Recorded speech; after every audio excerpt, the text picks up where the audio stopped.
You looking for a traditional banking experience with a banker who calls you by name? Then we invite you to get to know our friends at Bryant Bank. Bryant Bank customers enjoy online banking accessible around the clock to give you the freedom and flexibility to bank your way, all backed by the people you know and trust. Get to know your Bryant banker at one of the 4 Tuscaloosa locations today. Bryant Bank, an equal housing lender, and as always, a member of the FDIC. You are locked in on the Stingray Show, and the Sweet 16 matchups are set, which start on Thursday and on Friday. We will get in there and discuss all of the action that led to the Sweet 16, including a horrible start to the SEC in the NCAA tournament. Plus, we will be joined by Nick Roush of Kentucky Sports Radio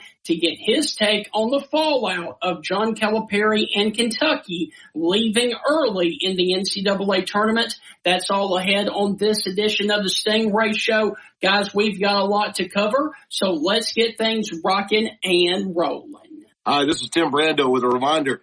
Those of you on Tide 100.9, look out. You're about to feel the buzz of Stingray. This is Stephen Ray, a.k.a. Stingray, coming to you live from Tuscaloosa, Alabama. I'm Heath Hopkins. I'm here in DeSoto County, Mississippi, right outside of Memphis, Tennessee. You know, Mark, I'm going to put you on the spot. Do you feel that responsibility to pay it forward and give some kid a chance coming up in the ranks, kind of like Tony did for you?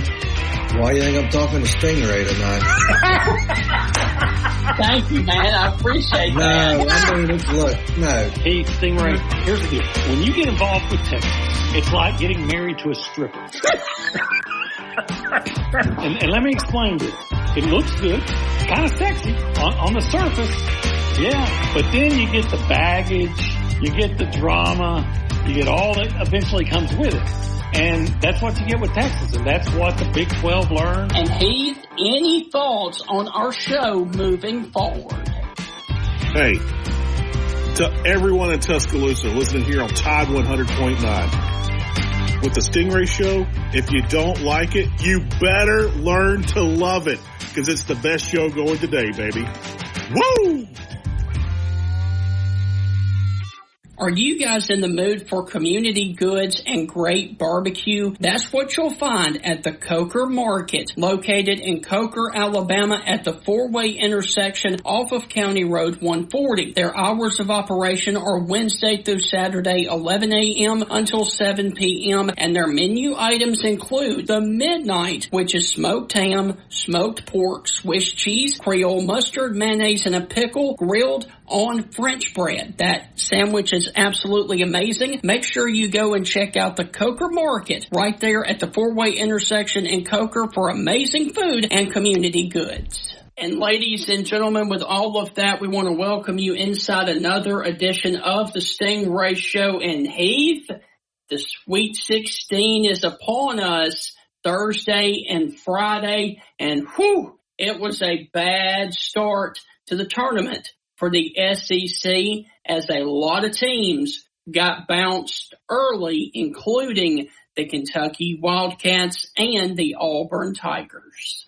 Yeah, you know, I mentioned on the show with Chris Lee here last week that I had Auburn going out early. I had them actually going out in the second round, not the first round. But, you know, I kind of got a little pushback from that. And I said the SEC champion does not do well in the big dance. And Chris kind of pushed back a little bit on that. And he gave a couple examples, but I feel like there's more examples of why the SEC team doesn't make it. You know, we had Coach Mark Gottfried on, Stephen, last week, and he mentioned this. He said, you're playing, you know, 3 games in 3 days, sometimes 4 games in 4 days in the SEC, and you're playing on that Sunday, you're tired. Yeah. If you're playing on Sunday and you got to turn around and play on a Thursday or Friday and you just played 4 games in 4 days or 3 games in 3 days, you're tired.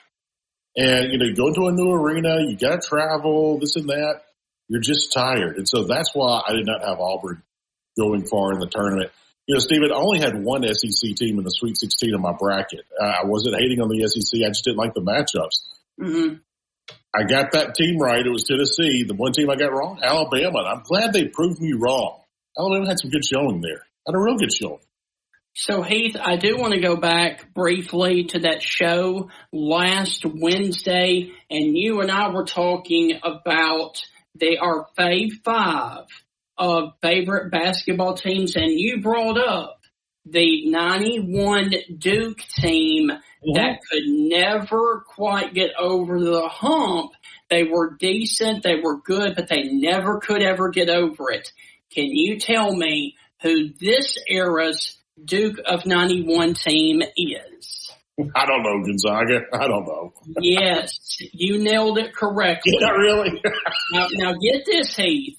Mark Few has been at Gonzaga for 25 years now. How many times has Mark Few missed the tournament? 0.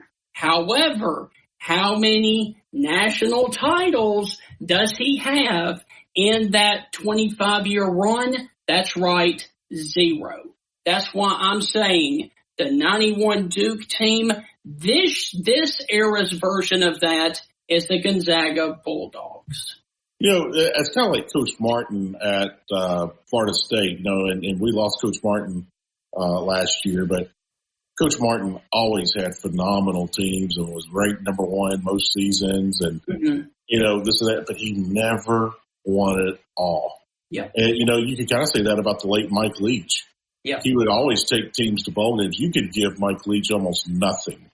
You know, you gave him a co-ed flag football team. He would take them to a bowl game somewhere. And so those coaches are always my favorite. It's like, man, it doesn't matter what they do or how they do it. Look, Gonzaga is a name now. People know it, and that's because of Coach Few. But let's face it, Gonzaga doesn't have the resources. No. As bigger schools. And, you know, they used to call them now mid-major schools, but we used to call them minor conferences when I was growing up. He's at a minor conference at a minor school. Yep. He's not even in the top 3 schools in his state. Right. And he's doing that? Put the respect. I mean, put a lot of respect on his name. And that's very impressive. 2 years ago, they were the runner-up to the national champions, meaning they got to the championship game. They just could not get over the hump. Yeah. Yeah, it's tough. You know, I've never been to Spokane, Washington, where Gonzaga's at, but I can guarantee you Mark Few is like the most popular man there. Yes. I mean, people can tell you what kind of car he drives, what color it is, what his favorite restaurants are, probably what he eats there, and what days. I mean, he is probably, you know, a legend there. Yes. And when he's gone and from this earth, you know, they were like, Coach Few used to sit over there in that booth and eat biscuits every Thursday morning. You know, I mean, that's the kind of, you know, legacy he'll leave there in Spokane. Okay, so let's stop talking about Gonzaga before we bore our audience to death, because nobody cares about Gonzaga here in the SEC. And I'm just going to go ahead and say it. The Kentucky dynasty in college basketball, it's on life support right now. Your thoughts? I don't think so. And this is my thinking on the Kentucky Wildcats. We know Calipari is a great coach. We know Calipari is a phenomenal recruiter. So I'm not buying that it's over. I mean, can Calipari go somewhere else and have the same success? Yeah, he can go almost anywhere and have success because he can recruit and he's a good coach. So with that, I'm not buying it. Can he take Kentucky back to a Final Four? Yes. Can he take Kentucky back to a championship? Yes. So I'm not saying it's over because he builds his whole thing off freshmen usually. Right. And that's why, you know, who's to say the next year's class may not be the best basketball team ever and he wins every game by 32 points. I mean, Calipari can do that. He can. He's almost had an undefeated season. I mean, yeah, twice at Memphis and at Kentucky. Right. The guy can coach. I don't think it's anywhere close to being over. I don't. And dude, man, like I said, it was a really bad start to the tournament for the SEC. Florida, South Carolina, Kentucky, Auburn, all got bounced in the first day of action, dude. That's incredible. Yeah, I'd Mississippi State to that as well. Yes. You know, it is what it is, man. It is what it is. I had Mississippi State losing. I'll say this. I'll brag on my bracket. I'm not ranked real high right now, but I got 11 of the 16 right that are in the Sweet 16. And I still have a chance to get the entire Elite Eight right. I still have a chance to get the entire Final Four right, the championship game right, and the champion. So I could come back and win my bracket. There's a slight possibility. So, Heath, on that note, we got to take our first break, and when we come back, we are going to give you our Fave 5 and talk more SEC basketball, and then we are going to be joined by Nick Roush of Kentucky Sports Radio later on in the show to get his take on what's going on up there at Kentucky and the future of that program with John Calipari. That's on the other side of the break. You're listening to the Stingray Show. We will be right back right after this.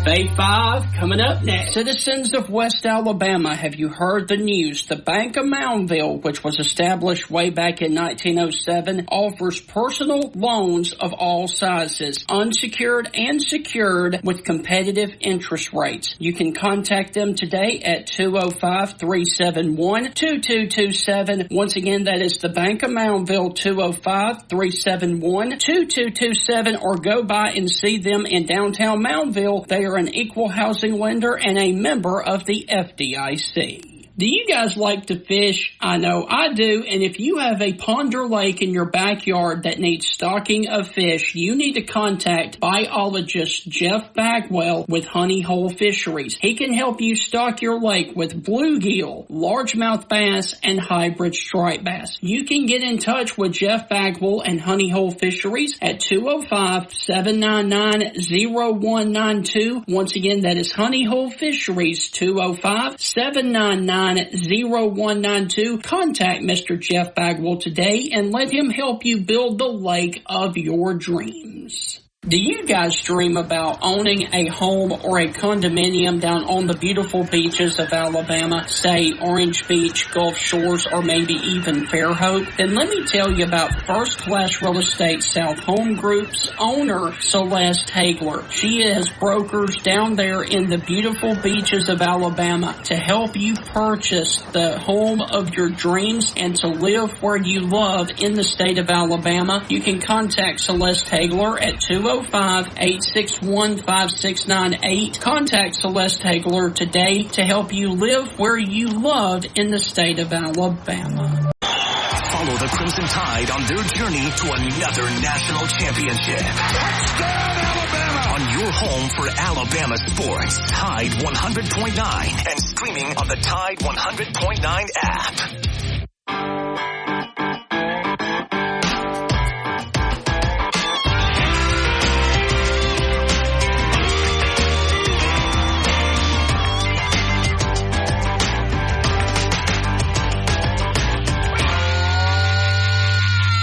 Welcome back inside the Stingray Show. Hope all is well with you guys. And Heath, the one more thing I do want to say about the NCAA tournament, how about the run that this North Carolina State basketball team has gone on? They are now in the Sweet 16 after running through the entire ACC tournament, getting the ACC championship. And now, man, they are in the Sweet 16 on Friday against number 2 Marquette. Dude, are they going to the Elite Eight, or do you think their run is over? Man, Stephen, I'm barely old enough to remember this team, but Jimmy Valvano, when he coached at NC State back in the day, they were on the outside looking in. They had to win the ACC tournament to make the big dance. And then they went on that run and won the national championship. They were not going to make the tournament. And so, when you see NC State do it again, it just kind of makes you like, oh, wow. No, I'm not going to say they're going to win the national title. But if they do, I will be – look, I've never worn anything NC State, but I'll be the biggest NC State fan if they happen to win this weekend. But it is very impressive. That is one of the 16 teams that I got wrong in my bracket. I had NC State losing first round. Proving me wrong, go do it, Wolfpack. So, Heath, speaking of the ACC, you had something that you wanted to bring up. What do you have to offer? I'll make it super short and sweet because we're an SEC show, but Florida State went on the road and played Clemson in baseball this past weekend. That Sunday game, bananas. Just bananas. Go look up the highlight of that. Clemson down 8-1 in the ninth inning. Comes back and wins 9-8 and a walk-off. They had a 3-run shot, followed it up with a grand slam, and they had a soft liner over the second baseman's head that put the go-ahead run to walk the game off. Just bananas. That's the kind of game. I don't care if you play in the ACC, the SEC, or anywhere, high school, little league, or whatever, but when you lose a game like that, that bites you for the next 2 or 3 games. Florida State's going to be struggling this week, probably next weekend. I'm going to keep my eye on the Seminoles. But, Steven, they scored 8 runs in the ninth inning to win the game in the series. That's incredible. Also, speaking of Clemson, they are another team that was right there on the bubble. People were wondering if they would get into the tournament. Mm-hmm. Guess what, Heath?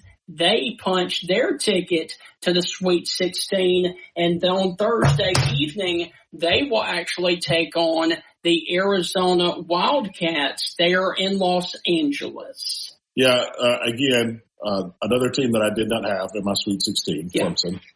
The ACC's getting to me, man. I'll say this. I don't think they're going to beat Arizona. In my bracket, I got Arizona cutting down the nets, man. I got Arizona winning the whole thing. So, but yeah, look, I'm an underdog. My bracket doesn't mean jack squat, diddly poo. And I don't have an ego. I got to be right. I got to be right. Don't be that person. Don't be that person, people. Don't be that person. So with that, I'm always going to pull for the underdogs. So yeah, if my team gets bounced, they get bounced. I'm okay with it. All right. And the last thing that I will say, I'm really looking forward to the Gonzaga-Purdue matchup this weekend. Actually, I should say this week, because that is going to be a good game of play inside between EK for Gonzaga versus Zach Edey for Purdue. That one is going to be one definitely to tune into for a shot to go to the Elite Eight. You know, basketball's just fun, period, man. The big dance is fun. I was explaining it to my 7- and 5-year-old. I was like, there's 64 teams, and you play it, and once you lose, you're done. And we play all the way till there's just one winner. And they were like, are they doing it all today? It's like, no, not today. But, you know, they're going to do it here the next couple of weeks. But it's going to be fun. All right. But it is fun, Stephen. It is fun. It doesn't matter who's playing right now. It's fun. Okay. So, Heath, let's go on ahead and talk about something else before we go to break. Something that I absolutely love to do in my pastime, in my free time. I really enjoy fishing. Don't know how often you get to fish, but I try to go as much as I can in the spring and in the summer before football kicks off, because I'm extremely busy during football season. Temperatures are warming up. Get out there and wet a hook. So I thought a perfect Fave 5 for today would be your Fave 5 fish/seafood that you enjoy eating. Would you like to go first on that Fave 5? Yeah, I mean, look, if you don't have a favorite catfish hole that you like going to fish in or eat in, you're doing life wrong, okay? You're just doing life so very wrong. Look, I'll show you the man behind the curtain. Sometimes me and Steven will do our Fave 5 list, and they're kind of the same. And so I was like, yeah, I can fish. I can eat fish. So I told Steven, I was like, go on and send me your list before I make mine out, so it'll be different. You know, but Steven, I'll tell you this. If you told me I had to eat catfish every night this week, I'd like, well, can I get some for lunch too? I mean, I love catfish. Yes. I absolutely love catfish. But here are my Fave 5 things. You know, I'll do a quick honorable mention. Dude, a blackened mahi, that's some good stuff, man. I love blackened mahi. But number 5, I'm going to go with a grilled grouper. Love grouper. Great tasting fish. Number 4, a snapper. I think snapper is one of the best tasting fish. Just I don't care how you make it, what you put on top of it. I love it. Number 3, I'm going to go with the smoked amberjack. Love smoked amberjack.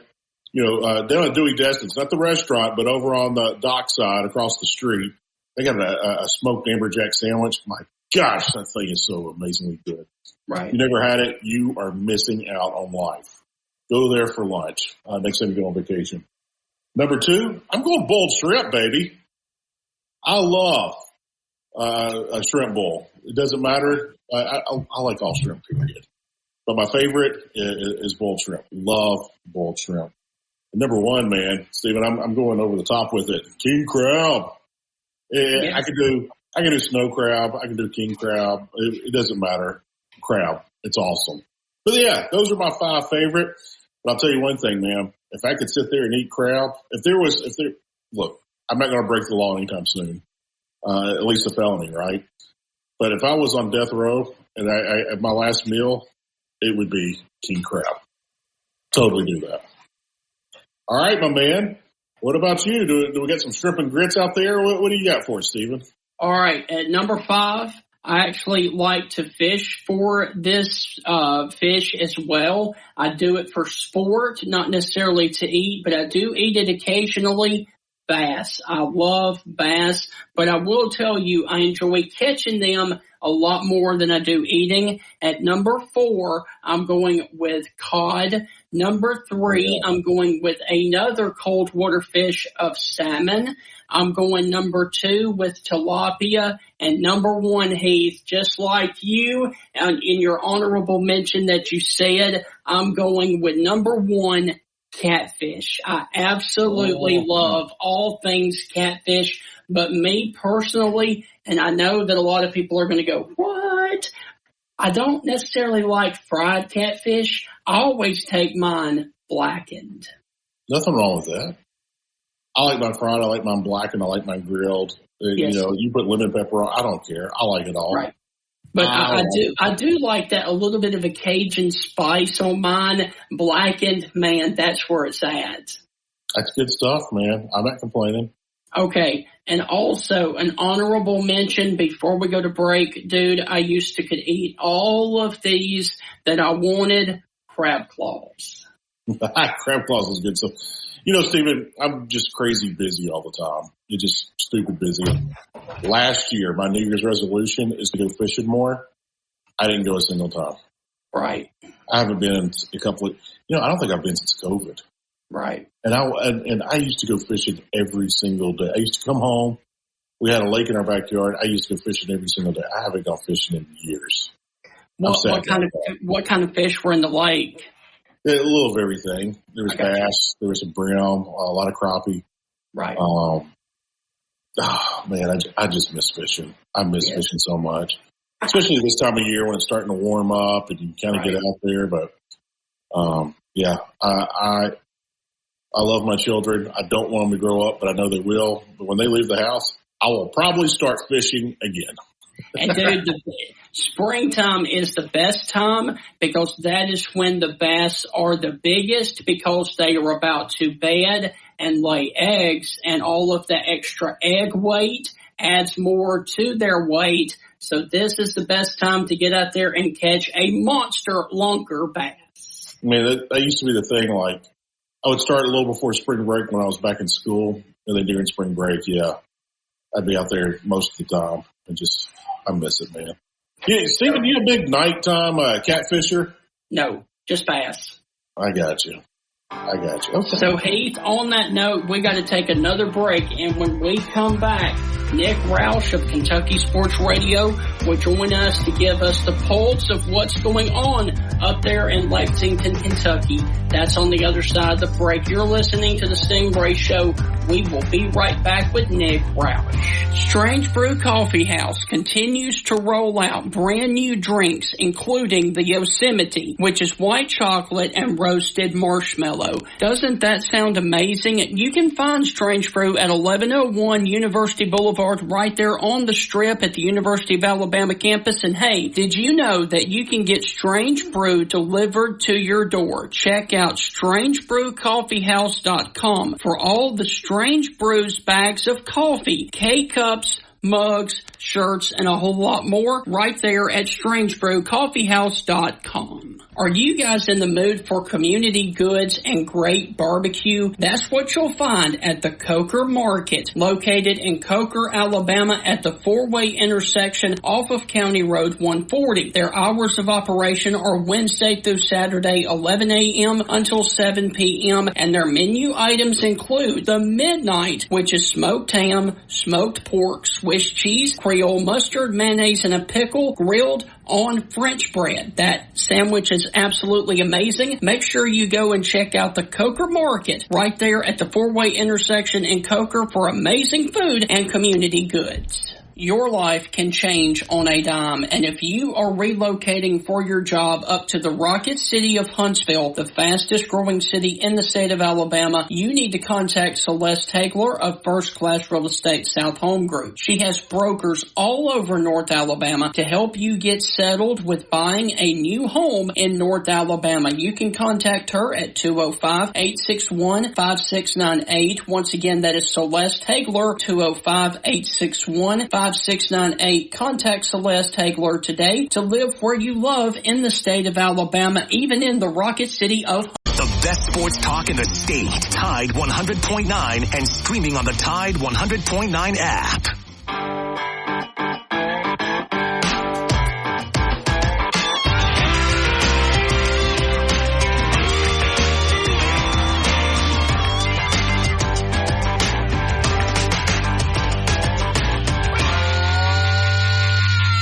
Welcome back inside the Stingray Show. Hope all is well with you guys out there. And now we are about to get to our very special guest this evening, and that is none other than Nick Roush from Kentucky Sports Radio to get the feedback and the fallout of the exit of the Kentucky Wildcats in the first round of the tournament to the Oakland team. So, ladies and gentlemen, here we go with Nick Roush. Nick, how are things going up there in Kentucky after the early exit for John Calipari and the Kentucky Wildcats in the NCAA tournament?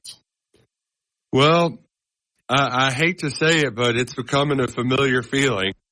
Yes. And that Kentucky had never lost to a double-digit seed in the first round of the tournament, ever. I think they were 31-0 all time against double-digit seeds, and now they've done it twice in the last 2 years. First to St. Peter's, which that game, St. Peter's got hot late, but Kentucky was kind of in control. This time, Oakland led for 27 minutes. It was bad. It was bad. Jack Golke got hot, and Kentucky they made a couple runs, but could never get over the hump. It was just all Oakland everything in a complete disastrous NCAA tournament debut for a team that people had a lot of high hopes for. Yes. Nick, I asked Tim Brando this question. He was on our show last week. And I asked him, this is before the tournament started, and we were talking about our brackets. We were sharing our brackets here on air. And we talked about Kentucky. And I mentioned, I was like, Tim, there's a lot of people in the state of Kentucky that are saying things like, if Cal doesn't make it to the Elite Eight, they've got to make a move. They've got to make a change. And I said, I don't necessarily agree with that. And Timmy B said the same thing. He goes, I don't agree with that either. He goes, Mitch Barnhart's a wonderful AD. He's super smart. He goes, who can Kentucky get? Now we're hearing all this craziness about Kentucky wants Bruce Pearl and blah, blah, blah. That's not going to happen. That's just absolutely not going to happen. Auburn's got super deep pockets. I know Kentucky has super deep pockets, but Auburn has an ego bigger than anything else in the SEC. I mean, well, I'll take that back. Texas is coming into the SEC next year, so we'll have to take that back. But Auburn's boosters, it doesn't matter what the sport is, they have an ego. The Yellowwood fella, the guy from Colonial Bank, all of them have it. They've gotten Auburn in trouble many times. And I sat there, it's like they would pay, Bruce Pearl $15 million a year to stay at Auburn. With that being said, I don't think there's going to be a change with John Calipari, and I don't think there should be. I get it that Kentucky fans are completely upset, mad, irritated. Why is this going on? But you got to pay $33 million to get rid of the guy, and I just don't see this happening. What are you hearing as far as the administration there at Kentucky? Well, from the jump, you said if from the Elite. If they went to the Elite Eight, it wouldn't make sense, but Cal made it easy on us by losing in the first round, right? Like this, the reason why those conversations are happening is because over the last 5 years, you've had different off seasons where things end badly and you say, now it's time to change. Now we're going to do this. Now we're going to do that. Well, they hit the reset. They went back to the awesome freshmen. They got more shooters. They changed up the offense. And they still couldn't win. This started as seemingly a make or break season for Kentucky. And it's hard to believe the team that went to Knoxville and beat Tennessee 2 weeks ago didn't win another game. And ultimately, the Bucks got to stop somewhere. It's got to stop with the coach. And I know that number, $33 million, it sounds like a lot, but it's not like the Gus Malzahn buyout where it's due in 3 days, right? This is one that can be paid out over time. There's an offset if he goes somewhere else. So, I'm not sure when exactly this is going live, but as of 10 a.m. on the East Coast this morning, the money isn't an issue. It's whether or not Mitch Barnhart wants to pull the trigger or not, and essentially just pay two coaches at once for the next few years. So I won't think it's ridiculous. Yep. Go ahead. Who could Kentucky get that's better than John Calipari? Well, I would argue with it, you a lot right now because I mean, what do you got to do? Win a game in the NCAA tournament? That's not very hard. They haven't been a one seed in 10 years, like they haven't won an SEC regular season or conference tournament in 5 years. Like the benchmarks to be great at Kentucky, Cal's fallen way short of them so many times. Mm-hmm. This is the second. It's tied for the longest Sweet 16 drought in school history. The last time that happened, it was the last 2 years of Tubby Smith and the last 2 years of Billy Gillespie. So I think ultimately, if they were to move on, Scott Drew would be the most would be the most logical next step. He did a big rebuild at Baylor. He's won a national championship. He's still young, and also he's pretty close with Mitch Barnhart. They're both, for the lack of a better term, they're God guys, right? Like they share a lot of commonalities in their faith. They speak frequently with each other about it and dealing with it in the sports world. So I think Scott Drew would be the most logical option. I'm kind of with you when you talked about Bruce Pearl not really being one. But the Scott Drew feels like it would be a pretty open and shut case. If that doesn't happen, there's other options out there because the one thing that makes, if you're not a drunk, you win a national title at Kentucky. Like that's just Tubby Smith, Rick Pitino, John Calipari. It's not like this is Indiana where one coach has been the title winner there, or even Duke. I mean, it's yet to be said about John Shire, but those are one coach. Where Kentucky, they've had 8 championships won by 5 different people. So it can be done. The life after John Calipari, it's got to happen at some point, and you just got to ask yourself, do you think he can get it better? Do you think he can turn it around? And Steve, we thought he was turning around this year, and it just they fell flat yet again. So, Nick, I do have to ask you this, and I hate to do it because, every program goes through this, and we heard this a lot here in Tuscaloosa on the football side for many years. But, Nick, in your opinion, is the Kentucky basketball dynasty, is it over or is it on life support right now? Well, I remember early on when there was a lot of people comparing Cal to Nick Saban. It's like, no, like Nick Saban's on a different level, it's a lot different. And I do think that similar to Saban, the changes in the sport have certainly evened the playing field. The SEC getting better has made life much more difficult for John Calipari in the same way that Kirby Smart made Nick Saban's job much more difficult. Especially just from Cal used to be able to dominate by just recruiting all the best players out of high school. Well, now you can recruit the old guys in the portal, and those guys, they're just further along, right? So I do think there's some similarities in the slippage, but this slippage is much, much further. I think the biggest difference is that Kentucky's quote-unquote dynasty, there's always ebbs and flows, but Kentucky has remained Kentucky, similar to Alabama over the years, right? Like you have your down years before somebody builds it back up. And I think Kentucky can be built back up rather quickly if they do, in fact, move on from John Calipari. Right. Look at University of Texas. They let a great coach go. He's now at Tennessee. He's winning big. Texas hasn't done the same thing. And me personally, you're close to the situation I am, I think it would be a mistake to let Cal go, only because we know he can do it. I think he can get it back. Do I think Cal's got a little lackadaisical the past couple of years? Absolutely. I will not deny that.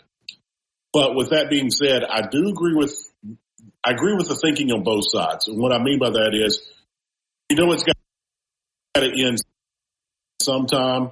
Can he get it back? Okay, that's a very fair. On the other side of it, I see, man, you got to pay $33 million and you got to fork out $8, $10, $12 million for the next coach coming in. That's not going to be cheap. And so I'm kind of like, can Cal still turn this thing around? Yes, no, I don't know. But lifetime contracts, they're not cheap to buy out. No, they're not cheap. But the problem is that Calipari hasn't done himself any favors, and it's not just on the court. It's also with the boosters, with the administration.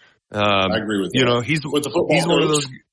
Yeah, well, and Mark Stoops, he's good at yucking it up and hobnobbing with people around town. Cal just decided he doesn't have to do that, and that works when you're winning. But then when you start losing, the people who pay for those, who are willing to fork up to get rid of you, you aren't friends with them anymore, right? So that's the part that's made this tricky, is that Cal has seemingly backed himself into a corner, and it might be too much for him to be able to punch his way out.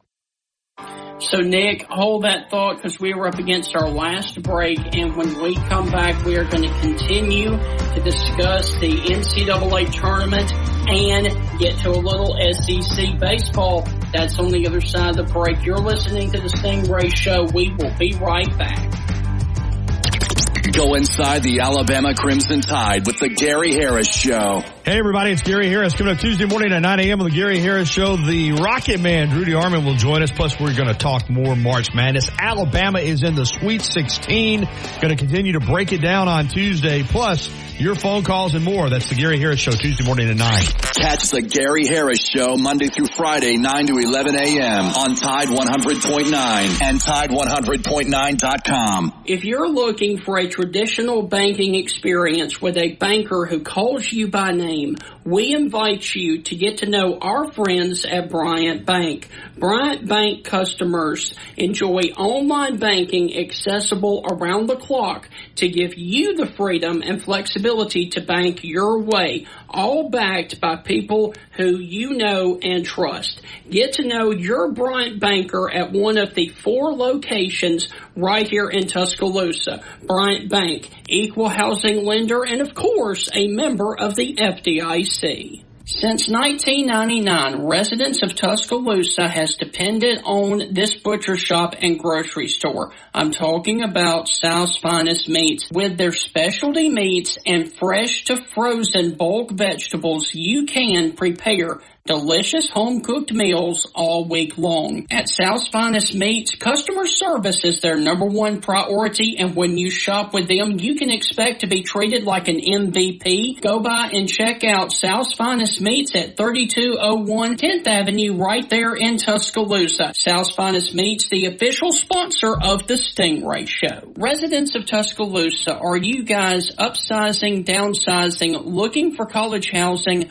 or even relocating for your job right here to Tuscaloosa? If that's the case, then you need to contact Celeste Hagler, owner and operator of First Class Real Estate South Home Group. She can help you with the buying, selling, and investment needs throughout the state of Alabama. You can contact Celeste at 205-861-5698. Reach out to Celeste again at 205-861-5698 and schedule a consultation consultation to discuss your real estate goals and to live where you love in the state of Alabama. Every game and every moment right here.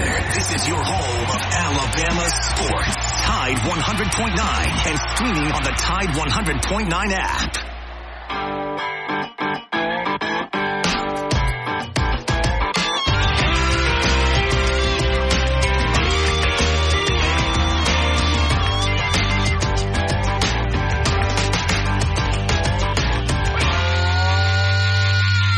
Since 1999, residents of Tuscaloosa has depended on this butcher shop and grocery store. I'm talking about South's Finest Meats. With their specialty meats and fresh to frozen bulk vegetables, you can prepare delicious home-cooked meals all week long. At South's Finest Meats, customer service is their number one priority, and when you shop with them, you can expect to be treated like an MVP. Go by and check out South's Finest Meats at 3201 10th Avenue right there in Tuscaloosa. South's Finest Meats, the official sponsor of the Stingray Show. Welcome back inside the Stingray Show. Our guest this evening is Nick Roush from Kentucky Sports Radio. And Nick, my final question surrounding college basketball is going to be this. We are now in the Sweet 16 round of the NCAA tournament, which includes Arizona as the 2 seed,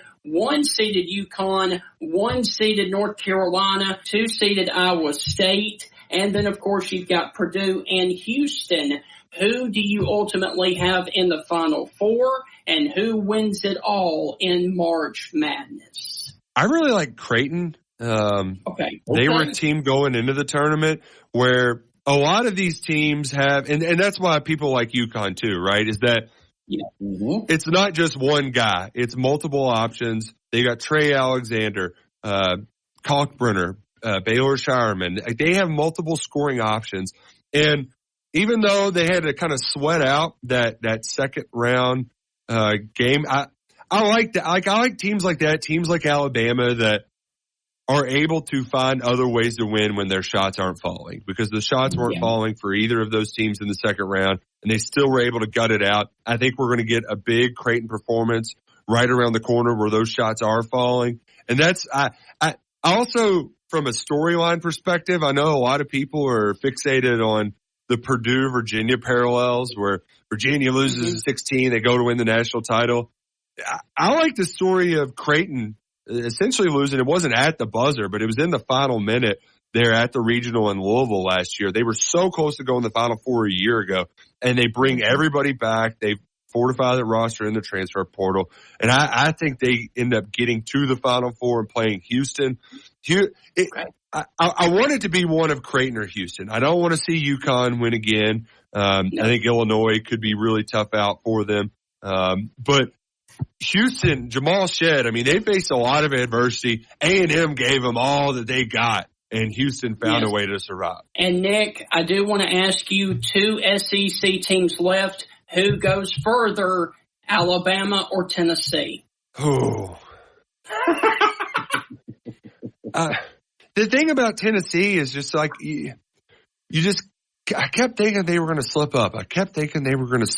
And Alabama, you worry about that style of play, but I can't stand the thought of seeing Tennessee in the Final Four. I can't do it. So Tennessee, get the hell out of here.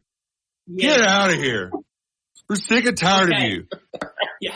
So, Nick, I do want to switch sports for a second. Over there in the East, on the diamond, the Kentucky Wildcats, the Batcats, are sitting there top of the SEC East standings with a record in conference of 5-1 and 20-4 overall. Your thoughts on the Batcats so far in the SEC season? I think the most, it was expected because they brought a lot of guys back from last year's regional championship team.